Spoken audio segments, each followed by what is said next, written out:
السلام علیکم، آپ دیکھ رہے ہیں اسلام 365۔ اللہ تعالیٰ نے بنی اسرائیل کے کسی شخص کو کسی ایسے بزرگ سے ملا دیا جو جس پتھر پر انگلی رکھ دیتا تھا وہ سونے کا بن جاتا تھا۔ وہ شخص اس بزرگ کے پیچھے پیچھے چل پڑا۔ بزرگ نے اس کی طرف دیکھ کر پوچھا، ہاں بتاؤ تمہیں کیا چاہیے؟ وہ بولا، غریب ہوں، اللہ تعالیٰ نے آپ کے پاس بھجوا دیا، آپ ذرا مہربانی فرما دیں۔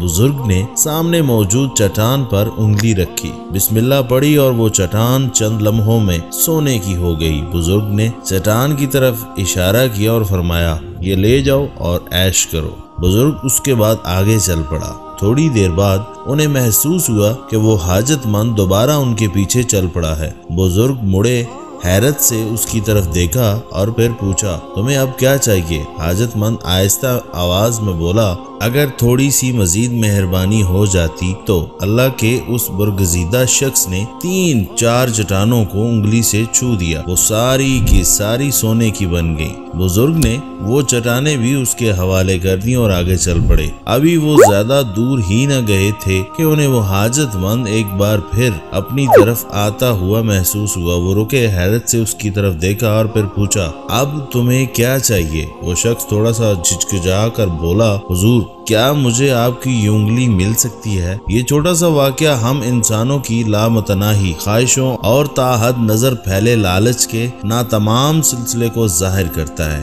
ہم انسان جب لالچ کا شکار ہوتے ہیں تو ہم سونے چاندی کی چٹانیں پا کر بھی انگلی کی طرف حسرت سے دیکھتے رہتے ہیں۔ ہم مطمئن نہیں ہوتے۔ ہم اپنے دائیں بائیں دیکھیں۔ آپ کسی روز آئینے میں خود کو بھی دیکھ لیں، آپ کو اپنے اندر بھی ایک ایسا ہی شخص چھپا ہوا ملے گا اور آپ کو دائیں بائیں بھی یہی لوگ دکھائی دیں گے۔ ہم انسان اللہ کی دلچسپ مخلوق ہیں۔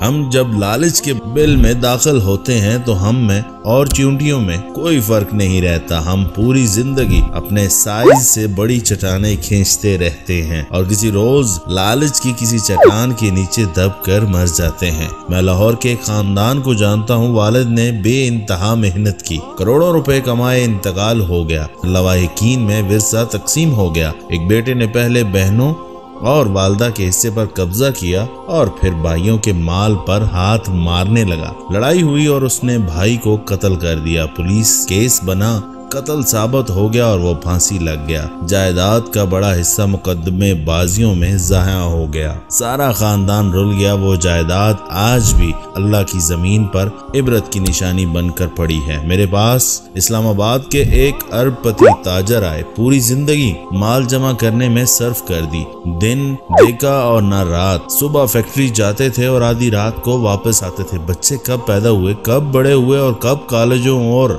یونیورسٹیوں سے نکلے وہ نہیں جانتے تھے۔ بچوں کی شادیاں بھی بزنس پارٹنرشپ کی طرح کی۔ آخر میں جب سونے کی چٹانیں گنتے گنتے تھک گئے تو سر اٹھا کر دیکھا تو پتہ چلا یہ پوری دنیا میں اکیلے ہیں۔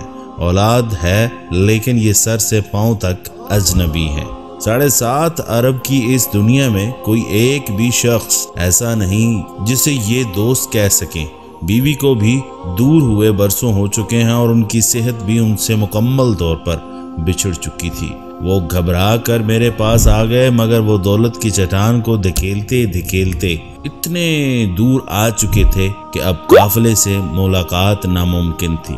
میں نے ان سے عرض کیا، آپ کے پاس اب خیرات، فلاح انسانیت اور خدمت کے سوا کوئی آپشن نہیں بچا۔ آپ اپنی آدھی دولت اللہ کی راہ میں خرچ کر دیں، آپ کو سکون مل جائے گا، ورنہ دوسری صورت میں یہ سفر رائے گاں خاک چھاننے کے سوا کچھ ثابت نہیں ہوگا۔ وہ واپس گئے، فلاح و بہبود کے کام شروع کرنے کی کوشش کی لیکن بری طرح ناکام ہو گئے۔ کیونکہ انہوں نے 40 برس کی پروفیشنل لائف میں پیسہ کمانے کے سوا کچھ نہ سیکھا تھا۔ چنانچہ جب پیسہ ہاتھ سے نکلتا تھا تو ان کے دل پر ضرب پڑتی تھی۔ نتیجہ یہ نکلا، ہارٹ اٹیک ہوا اور وہ دفتر میں اپنی کرسی پر بیٹھے بیٹھے انتقال کر گئے۔ اولاد نے لاش سرد خانے میں رکھ دی اور جائیداد کے لیے لڑنا شروع کر دیا۔ یہ لاش بعد ازاں عزیز رشتہ داروں نے دفن کی۔ اولاد جنازے میں بھی شریک نہ ہوئی۔ وراثت کی لڑائی 3 برسوں سے جاری ہے۔ وہ ساری زندگی جو تنکے جو پتے جمع کرتے رہے وہ آج کل گلیوں میں اڑتے اور بکھرتے نظر آ رہے ہیں۔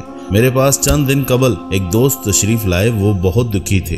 میں نے وجہ پوچھی، وہ بولے میں نے ایک کمرشل پلاٹ کا سودا کیا تھا، پلاٹ کی پاور آف اٹارنی مالک کے داماد کے پاس تھی، وہ صاحب ان کی بیگم جلد سے جلد ٹرانسفر پر زور دے رہے تھے۔ میں نے جیسے تیسے رقم جمع کی، پلاٹ ٹرانسفر کرانے کے لیے LDA کے دفتر چلا گیا، لیکن ٹرانسفر کے وقت عدالت کا آرڈر آ گیا، پتہ چلا پلاٹ کے اصل مالک پچھلی رات انتقال کر گئے ہیں۔ انتقال کے بعد پاور آف اٹارنی غیر مؤثر ہو گئی اور جائیداد وراثت میں چلی گئی۔ پلاٹ کی ٹرانسفر رک گئی۔ میرے دوست کے بقول میں LDA میں کھڑا تھا، پلاٹ بیچنے والے میاں بیوی ایک دوسرے سے لڑ رہے تھے۔ بیوی خاوند پر چڑھ دوڑی تھی اور اس کا کہنا تھا میں نے تمہیں کتنے دنوں سے کہہ رہی ہوں پلاٹ ٹرانسفر کرا دو، ابا کی طبیعت ٹھیک نہیں، یہ زیادہ دن نہیں نکال سکیں گے، مگر تمہارے کانوں پر تو جوں تک نہ رینگی، اب تم مزے کر لو۔ خاوند میری طرف دیکھ دیکھ کر پریشان ہو رہا تھا اور میں سوچ رہا تھا یہ کیسی بیٹی ہے، اس کا والد انتقال کر گیا لیکن یہ پلاٹ کو رو رہی ہے۔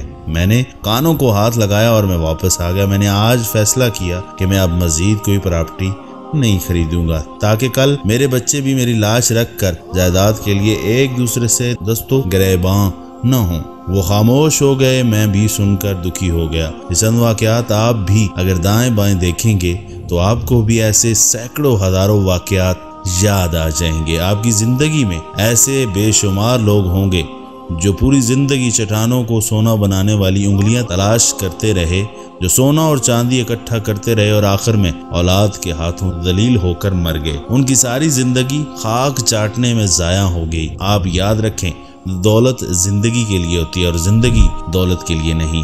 ہم اگر اپنی کمائی کو انجوائے نہیں کر سکتے، ہم اگر دولت جمع کرتے کرتے شام کے وقت بھی گھر نہیں آ پاتے، اپنے بچوں کے ساتھ دوڑ بھاگ نہیں کر سکتے، کہہ کے نہیں لگا پاتے، ہمارے پاس اگر کتابیں پڑھنے، فلمیں دیکھنے، میوزک سننے، بچوں کو شاپنگ کرانے، بیوی کے ساتھ کھانا کھانے، دوستوں کے دکھ درد سننے، واک کرنے، پہاڑوں پر، گھنے جنگلوں میں کوئل کی کوک سننے، اجنبی سرزمینوں پر اللہ کے معجزے دیکھنے، اپنے بچوں اور اپنے بچوں کے بچوں کو اپنی کمر پر سوار کر کے گھوڑا کھیلنے، باربیکیو بنانے اور سردیوں کی دوپہروں میں دھوپ میں بیٹھنے اور گرمیوں کی راتوں میں کھلے آسمان تلے لیٹ کر تارے گننے کا وقت نہیں ہوتا، تو پھر یہ زندگی ہمارے لیے نعمت، ہمارے لیے انعام نہیں ہے۔ ہم پھر زندگی کے نام پر قید بامشقت بھگت رہے ہیں اور وقت کے جیلر نے ہمیں نوٹ گننے اور سونا تولنے کی ذمہ داری سونپ رکھی ہے۔ ہم پھر مشین کے علاوہ کچھ نہیں ہیں، ہم پھر کیڑے ہیں، وہ کیڑے جو آٹا دانے جمع کرتے ہیں اور پرندوں کے لیے چھوڑ کر واپس چلے جاتے ہیں۔ اور آپ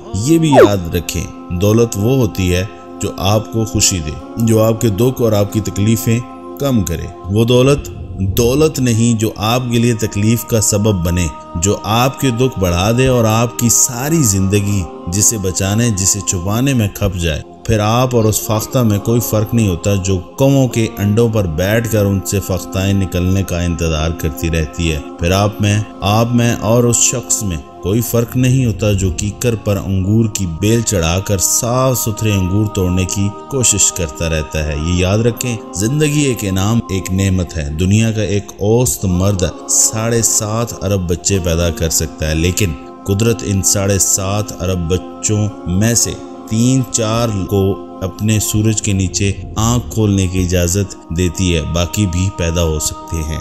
یہ بھی بڑے بڑے جینیس ہو سکتے ہیں، مگر اللہ انہیں ٹھہرنے اور پیدا ہونے کی اجازت نہیں دیتا، لہٰذا وہ زندگی کی نعمت سے محروم رہتے ہیں۔ اللہ ہمیں پیدا کرنے کے بعد ہم پر مزید مہربانی فرما کہ ہمیں رزق اور خوشحالی سے بھی نوازتا ہے، لیکن ہم کتنے احمق، کتنے نالائق ہیں۔ ہم اللہ کی اس نعمت کو دولت جمع کرنے میں ضائع کر دیتے ہیں۔ ہم پوری زندگی انگلیاں تلاش کرتے رہتے ہیں جو چٹانوں کو چھو کر انہیں سونا بنا سکتی ہے۔ ہم سے بڑا بے وقوف، ہم سے بڑا نالائق کون ہے؟